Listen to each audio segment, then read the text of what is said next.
أعوذ بالله من الشيطان الرجيم بسم الله الرحمن الرحيم الحمد لله رب العالمين وصلى الله وسلم على نبي الأمي وعلى آله وصحبه وسلم طريقة وصحبه والخير في الجمعية مدد يسير بشر وسلطان. Alhamdulillah, laatst, Moulana Sheikh Nazim ging vanaf de jaren 80 jaarlijks naar Zwitserland.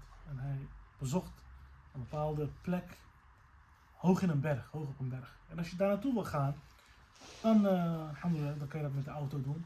En dan rij je zo de berg op. Ja, Zwitserland, er zijn gebieden waar sommige bergen 4 tot 700, 800 meter hoog zijn. Maar dan heb je bepaalde plekken waar je rijdt, waar je, nou ja, dan heb je natuurlijk wel een vangrail. Maar het is wel echt opletten, want op sommige plekken heb je geen vangrail. En dat is heel gevaarlijk, want als je niet oplet, dan lig je zo beneden en dan is het afgelopen. Maar je wilt de berg op, je wilt die hoogte bereiken, want dat is waarom je daar bent. Maar het is heel verleidelijk om opzij te kijken, want het uitzicht is heel mooi. En dat vertelt ons een heleboel over wat het pad, wat tasawwuf is. En de geleerden geven een definitie van tasawwuf. Zij zeggen, wat is tasawwuf? Sidi Ahmad Zarruq zei bijvoorbeeld, er zijn meer dan 2000 definities, elfeen. Het keert allemaal terug naar één centrale definitie. En hier is geen enkele discussie over dat dit waar is. Het is sidq at-tawajjuh ila Allah. Het is de oprechtheid, de absolute oprechtheid in jouw keren naar Allah subhanahu wa ta'ala. Sidq at-tawajjuh. Maar tawajjuh is een interessant woord. Het komt van wajh, gezicht. In het Engels zou je ook zeggen facing something, facing someone. In het Nederlands heeft het een iets andere woord, namelijk keren, maar to face something. En dat is heel erg, dat past heel erg in de metafoor of de ervaring van zo'n berg opgaan. Want op het moment dat jij niet meer, als jij de zijkant feest, tawajjuh, als je op iets anders richt, kan het zo zijn, als jij niet goed genoeg oplet, dat je beneden ligt. Maar je wil de hoogte bereiken. En daarom is die sidq.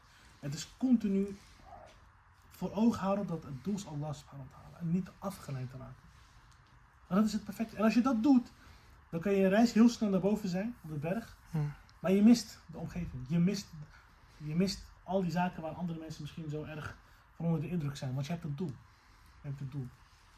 Vroeger was het misschien anders, want dan had je misschien een ezel als rijdier. En dan ging je rustiger, dus had je meer tijd om te kijken. Nu, alhamdulillah, is het makkelijker gemaakt. Je bent sneller boven. Maar je moet meer tawajjuh, meer oprechtheid en meer intentie, meer zuiverdere intentie hebben jegens jouw doel of ten aanzien van jouw doel. En in dat kader, op dat pad, is er een valkuil waar een heleboel mensen in vallen, waar je eigenlijk mensen niet erover hoort praten. Hoe lang hebben we nog? 2 minuten? Oké, groeptijd. Een keer was er een wali. Hij kwam. En er was een sheikh. Ze vroegen die sheikh, wil jij die wali ontmoeten? Hij zegt, ik ontmoet liever shaitaan dan die wali. Die mensen, ze waren... Het ging over Ibrahim ibn Adham, grote wali. En mensen ze vonden het heel erg dat hij dat zei. Maar toen legde hij uit waarom. Hij zegt, want ik ben bang dat als ik hem ontmoet, dat ik indruk op hem ga proberen te maken. En die indruk maken is een soort verborgen shirk. Want je wil indruk maken op iemand anders dan Allah. Met andere woorden, die tawajjuh, je bent eigenlijk naar iets anders aan het kijken en je tuimelt zo van de berg af.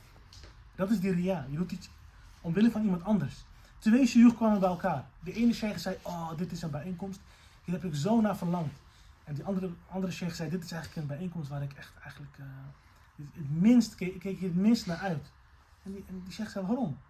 Hij zegt, is het niet zo dat ik de beste woorden, mijn beste kennis naar voren breng om indruk op jou te maken en jij op mij? Is dat niet zo? En die andere sheikh begon te huilen. Te huilen totdat hij flauw viel. En toen kwam hij bij en zei een aantal woorden in poëzie, wat hij daarna ook zei. En dit is echt een belangrijke sleutel op het pad. Want soms komen wij verder en vallen wij van die berg af en begrijpen niet waarom. Tariqatuna as-suhba wal khayru fil jam'iyya. Als wij samenkomen, mensen begrijpen soms niet. Waarom wordt er hier gelachen en gepraat over allerlei onderwerpen? Waarom? Want wij willen niet in deze valkuil vallen. We willen hier niet vallen. Daarom zie je de student van kennis die een beetje Arabisch bestudeert, gaat indruk willen maken op mensen, een beetje Arabisch praten. Studeert hij een beetje fiqh, gaat hij een beetje fiqh. Maar je bent dingen aan het doen omwille van iemand anders dan Allah. Daarom een goede adab op het pad is om niet in deze valkuil te vallen. Indruk willen maken op anderen met religieuze kleed. Figuurlijk. Om te laten zien. Maar we moeten weten in welke tijd wij leven, daarmee sluit ik af. Dit is de tijd van nieuwe jahiliyyah. Het is ook nodig om mensen te vertellen over de islam, te herinneren aan de islam. Maar altijd je eigen intentie daarbij te bewaken. Mag Allah subhanahu wa ta'ala ons het makkelijk maken voor ons, onze intentie verbeteren, het omwille van Allah subhanahu wa ta'ala maken En hierna kunnen we het inshallah hebben over de ego. Gaan we wat meer kennis over de ego's en de gedachtes. Hoe die kunnen controleren inshallah. En kunnen herkennen. Het is een hele wetenschap van de moslims. Inshallah, mag Allah het voor ons openen. Mag Allah mij vergeven en jullie zegenen. بحرمة الحبيب بحرمة الفاتحة.